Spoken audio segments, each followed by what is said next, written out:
Hi friends, வணக்கம்.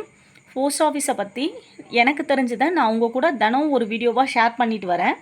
அதில் இன்றைக்கி ஐபிபிபி என்ற ஒரு ஸ்கீமை பற்றி நான் உங்களுக்கு எல்லா டீட்டெயிலும் சொல்லணும்னு ஆசைப்பட்றேன்.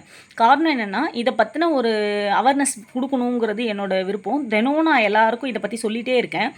அதை விட நான் இதை வீடியோவாக கிளியராக எடுத்துடலான்ற ஒரு முடிவு எடுத்துட்டேன். இதுக்கு முன்னாடி போஸ்ட் ஆஃபீஸில் நம்ம என்ன விதமான ஸ்கீம்ஸ் ஓப்பன் பண்ணியிருந்தாலும் கவுண்டரில் போய் கேஷ் கட்டி தான் நம்மளால் இது பண்ண முடியும், கட்டிட்டு வாங்கிட்டு வர முடியும் புக்கை. ஆனால் எல்லாருக்குமே அது சாத்தியம் இல்லை. ஆன்லைன் இதே தான் லைஃப்ன்ற மாதிரி ஆயிடுச்சு எல்லாருக்கும். அதனால் இப்போ நம்ம வீட்டில் இருந்தே பே பண்ணுற மாதிரி இருந்தால் தான் எல்லா ஸ்கீம்ஸையும் எல்லோரும் யூஸ் பண்ணுவோன்ற நிலமை வந்த உடனே அதுக்கு இந்த ஐபிபி நமக்கு ரொம்ப உதவியாக இருக்குது. முதல்ல இந்தியா போஸ்ட் பேமெண்ட் பேங்க், இதோட ஃபுல் ஃபார்ம். இதுக்கு ஒரு அக்கௌண்ட் நீங்கள் ஓப்பன் பண்ணணுன்னா நியர்பை போஸ்ட் ஆஃபீஸ் போயிட்டு உங்களோட இந்த அக்கௌண்ட் ஓப்பன் பண்ணோன்னா ப்ரீமியம் அக்கௌண்ட்டாக ஓப்பன் பண்ணிக்கோங்க. ஆக்சுவலாக ரெகுலர் அக்கௌண்ட்டும் ஓப்பன் பண்ண முடியும் ஜீரோ பேலன்ஸில். ஆனால் ப்ரீமியம் அக்கௌண்ட்டாக ஓப்பன் பண்ணிங்கன்னா உங்களுக்கு இயர்லி ஒன்ஸ் தான் சார்ஜஸ் பிடிப்பாங்க. உங்களுக்கு இன்ஆக்டிவ் ஆகாத அக்கௌண்ட்டு உங்களுக்கு எல்லா விதத்துக்கும் யூஸ்ஃபுல்லாக இருக்குங்கிறதால ப்ரீமியம் அக்கௌண்ட் ஓப்பன் பண்ணிக்கோங்க. ப்ரீமியம் அக்கௌண்ட் ஓப்பன் பண்ணணுன்னா எப்படி போகணும், என்னென்ன தேவை அப்படின்னா, 200 பணம், ஆதார், பேன், மெயில் ஐடி, இது மூணுமே நீங்கள் ஜெராக்ஸ் எல்லாம் கூட கொண்டு போவேன்னா இது எல்லா ப்ரூஃபும் நீங்கள் ஃபோன்லேருந்து காமிச்சாலோ நேரில் ப்ரூஃப் காமிச்சாலோ ஓகே. பேப்பர்லெஸ் ஒர்க்கு தான். உங்களுக்கு வித்தின் 5 மினிட்ஸில் அங்கே இருக்க போஸ்ட் ஆஃபீஸில் உங்களுக்கு ஓப்பன் பண்ணி கொடுத்துருவாங்க. ஓப்பன் பண்ணி கொடுத்த உடனே அக்கௌண்ட் நம்பர், சிஃப் ஐடி ரெண்டும் எழுதி ஒரு கார்டு மாதிரி கொடுப்பாங்க உங்கள் கையில். அப்படி கார்டு இல்லைன்னாலும் உங்களை ஃபோட்டோ எடுத்துக்க சொல்லுவாங்க. அதில் இருக்கிறது இந்த அக்கௌண்ட் நம்பரும் சிஃப் ஐடியும் மட்டும்தான். நீங்கள் அதுக்கடுத்து என்ன பண்ணணுன்னா, ப்ளே ஸ்டோரில் போய்ட்டு ஐபிபி டவுன்லோட் பண்ணணும். வெறும் ஐபிபிபி மட்டும் போட்டு டவுன்லோட் பண்ணுங்கள். செகண்ட் ஆப்ஷனாக டவுன்லோட் ஆகும்.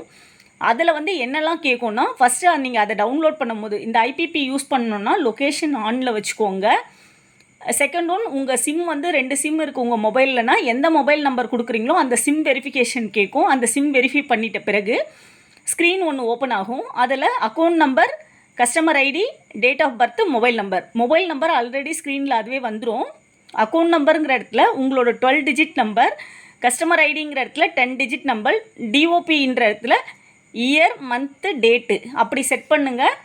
உங்களுக்கு அடுத்த ஸ்க்ரீன் ஓப்பன் ஆகும். அதில் எம்பின் செட் பண்ண சொல்லும். 4 நம்பர் இருக்கிற மாதிரி எம்பின் மேலேயும் கீழேயும் சேம் நம்பர் போட்டு ஓகே பண்ணுங்கள். அதுக்கடுத்து ஃபேவரட் கொஷின்ஸ்னு ஒரு 4 கேள்வி கேட்கும். அந்த 4 கேள்விக்கும் பதில் கொடுங்க. கொடுத்துட்டு ஓகே பண்ணிங்கன்னா ஆட்டோமேட்டிக்காக லாகின் ஆகி சக்ஸஸ்ஃபுல்லின்னு வந்துடும். திரும்ப நீங்கள் என்ன பின் நம்பர் போட்டிங்களோ அந்த பின் நம்பர் போட்டு ஓப்பன் பண்ணும் போது 200 ரூபா நீங்கள் கட்டியிருப்பீங்க இல்லையா, அதை மினி ஸ்டேட்மெண்ட்டில் போய் செக் பண்ணும் போது 175 ரூபா 82 அக்கௌண்ட் ஓப்பனிங் சார்ஜஸ்னு பிடிச்சிருப்பாங்க. 24 ரூபா 18 தான் உங்களுக்கு பேலன்ஸ் இருக்கும். எம்பின் போட்டு ஓப்பன் பண்ணுறீங்க, உங்களோட பேலன்ஸ் இது இருக்கும். ஓகேங்களா? இது ஃபஸ்ட்டு ப்ராசஸ். செகண்ட் ஒன், இதில் எப்படியெல்லாம் நான் யூஸ் பண்ணணும் அப்படிங்கிற ஒரு டவுட் இருக்குது. இது கூட சேமாக என்ன சொல்ல விரும்புகிறேன்னா, எஸ்பி வச்சுருக்கீங்க, இந்த ஐபிபி ஓப்பன் பண்ணுற கஸ்டமர் எஸ்பி வச்சுருக்கீங்கன்னா நீங்கள் அதையும் போஸ்ட் ஆஃபீஸில் லிங்க் பண்ணிக்கோங்க. லிங்க் பண்ணும் போது உங்களுக்கு அந்த ஃபஸ்ட்டு ஸ்க்ரீனுக்கு கீழே 2 டாட் தெரியும். ஸ்விப் பண்ணிங்கன்னா அதுவும் பேலன்ஸ் காட்டும். உங்களுக்கு சப்போஸ் ஆதாரில் இருக்கிறதும் உங்களுக்கு அக்கௌண்ட் ஓப்பன் பண்ணும் போதும் சின்ன ஏதாவது நேம் வேரியேஷன்ஸ் இருந்துச்சுன்னா உங்களுக்கு மேனுவலாக உங்களுக்கு லிங்க் பண்ணி கொடுத்துருவாங்க. உங்களுக்கு போஸ்ட் ஆஃபீஸில் இருக்கவங்க கைட் பண்ணுவாங்க. உங்களோட ஆதார் ஜெராக்ஸு, உங்களோட அக்கௌண்ட் நம்பர், அங்கே ஒரு ஃபார்ம் கொடுப்பாங்க. அதை வாங்கி ஃபில் பண்ணி நீங்கள் கொடுத்தீங்கன்னா போஸ்ட் ஆஃபீஸில் அவங்க அமுச்சு உங்களுக்கு லிங்க் பண்ணி கொடுத்துருவாங்க. உங்களோட எஸ்பியும் ஐபிபியும் லிங்க் ஆகிடும். ஓகேங்களா? அதுக்கு அடுத்தது ஃபண்ட் ட்ரான்ஸ்ஃபரை பொறுத்த வரைக்கும் இதில் ஃபஸ்ட்டு காலம் அந்த ஐபிபி ஸ்க்ரீனுக்கு பேலன்ஸ் ஸ்க்ரீனுக்கு கீழே இருக்கிறதுல ஃபண்ட் ட்ரான்ஸ்ஃபர்னு இருக்கும். அதில் with IPP, other bank, more 3 option காட்டும். வித் ஐபிபி, அதர் பேங்க், மோர். அந்த மோருங்கிற ஆப்ஷனை கிளிக் பண்ணிங்கன்னா நமக்கு மேனேஜ் பெனிஃபிஷரின்னு ஒரு காலம் வரும். அந்த மேனேஜ் பெனிஃபிஷரியில் போயிட்டு அதுக்கு கீழே ஸ்வீப் இன், ஸ்வீப் அவுட் இருக்கும். இதில் நாம் தெரிஞ்சிக்க வேண்டியது என்னென்னா, மேனேஜ் பெனிஃபிஷரியில் போன உடனே ஆட் நியூ பெனிஃபிஷரியில் போயிட்டு ஐபிபின்னு ஃபஸ்ட்டு ஒன்று காட்டும். அந்த ஐபிபியில் நம்ம ஐபிபி வச்சுருக்கோம், நம்ம வீட்டில் இருக்கவங்களும் ஐபிபி வச்சுருக்காங்க, இல்லை நமக்கு தெரிஞ்சவங்க யாரும் ஐபிபி வச்சுருக்காங்க, அவங்கக்கிட்ட நமக்கு அடிக்கடி வரவு செலவு இருக்கும். அப்படிங்கிற பட்சத்தில் name, nick name, account number கொடுத்து சேவ் கொடுக்கணும். அதுக்கு அடுத்தது அக்கௌண்ட்டு, அது வந்து பேங்க் அக்கௌண்ட்டெல்லாம் சேவ் பண்ணணும்னா account number IFSC code, name account number IFSC code கொடுத்து சேவ் கொடுக்கணும்.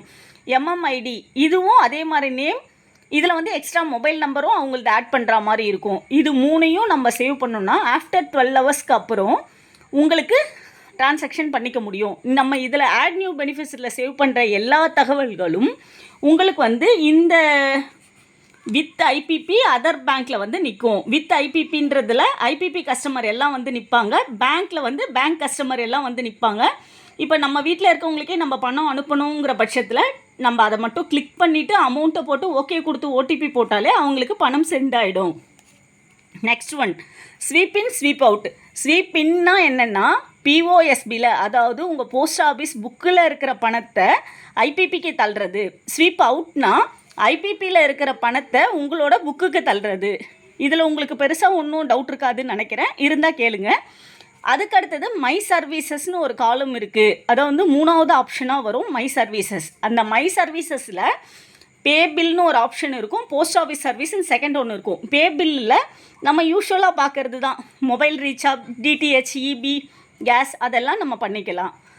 போஸ்ட் ஆஃபீஸ் சர்வீஸ் இதுதான் மெயினாக நம்ம பார்க்க வேண்டியது. காரணம் என்னென்னா என்கிட்ட புக் இருக்குது, அதை நான் எப்படி ஐபிபி மூலியமாக கட்டணும், இவ்வளோ தான் எல்லாரோட டவுட்டும். நான் இதுக்கு உங்களுக்கு தெளிவாகவே பதில் சொல்கிறேன். போஸ்ட் ஆஃபீஸ் சர்வீஸ் உள்ளே போனீங்கன்னா ஸ்வீப் இன் ஸ்வீப் அவுட்டு, அதில் என்ன பண்ணணும், நமக்கு பிஓஎஸ்பியில் இருக்கிறத இதில் தள்ளுவோம், இல்லை அதில் தள்ளிப்போம். பிஎல்ஐ 2வது ஆப்ஷன், ஆர்டி 3வது, 4வது பிபிஎஃப், 5வது எஸ்எஸ்ஏ, ஆர்டி லோன் கட்டுறது. இந்த 6 ஆப்ஷனுமே இதில் பே பண்ணலான்னு லைனாக இருக்கும். நீங்கள் எஸ்பி கஸ்டமர் மட்டும் first option. Second one PLI. PLI நீங்கள் கட்ட போகிறீங்கன்னா பிஎல்ஐ எப்படி கட்டணும், பிஎல்ஐ ஆர்பிஎல்ஐ ரெண்டுமே கட்டலாம். நீங்கள் என்ன பண்ணணும், ஃபஸ்ட்டு பே ப்ரீமியம் அப்படிங்கிற காலம் கிளிக் பண்ணணும். நோ எஸ் 2 காலம் கேட்கும், அதில் எஸ் கொடுக்கணும். அடுத்தது பாலிசி நம்பர். பாலிசி நம்பரை பொறுத்த வரைக்கும் பார்கோடு, உங்களுக்கு வந்து பார்கோடு கீழே ஃபுல் நம்பரும் அடிக்கணும். அதுக்கடுத்தது date of birth. Date of பர்த்துங்கிறது பாலிசி ஹோல்டரோட டேட் ஆஃப் பர்த்து. அதுக்கடுத்து கண்டினியூ கொடுத்தீங்கன்னா பாலிசி நம்பர், அதை வந்து policy number, product name. Product நேம்னா நீங்கள் எடுத்த ஸ்கீமோட நேமு, ஃப்ரீக்வன்சியை பொறுத்த வரைக்கும் மந்த்லியா, குவார்ட்டர்லியா, ஆஃபேலியா, இயர்லியாங்கிற டீட்டெயில் தெரியும். ஃப்ரம் டு எந்த மாதத்திலிருந்து எந்த மாதம் வரைக்கும் அந்த பணம்ன்றதும், அதாவது amount, premium amount, GST, total, இது எல்லாமே அந்த காலத்தில் காட்டும். அதெல்லாம் காமிச்ச பிறகு நீங்கள் ஓகே கொடுத்து ஐபிபியோட எம்பின் போட்டிங்கன்னா உங்களுக்கு சப்மிட் ஆகி ஓகே ஆகிடும், சக்ஸஸ் ஆகிடும். இதுதான் நீங்கள் பிஎல்ஐ ஆர்பிஎல்ஐ கட்டுறதுக்கான மெத்தடு. நெக்ஸ்ட் ஒன் ஆர்டி கட்ட போகிறீங்க. ஆர்டி கட்ட போகிறீங்கன்னா ஆர்டி போய் கிளிக் பண்ணுங்கள். ரெக்கரிங் டெபாசிட்னு இருக்கும். ரெக்கரிங் டெபாசிட்டை நீங்கள் கிளிக் பண்ணும் போது account number, customer ID. Customer ID means ஆர்டியில் வந்து புக்கில் இருக்கும், புக்கில் இருக்கிற அக்கௌண்ட் நம்பர், புக்கில் இருக்க கஸ்டமர் ஐடி.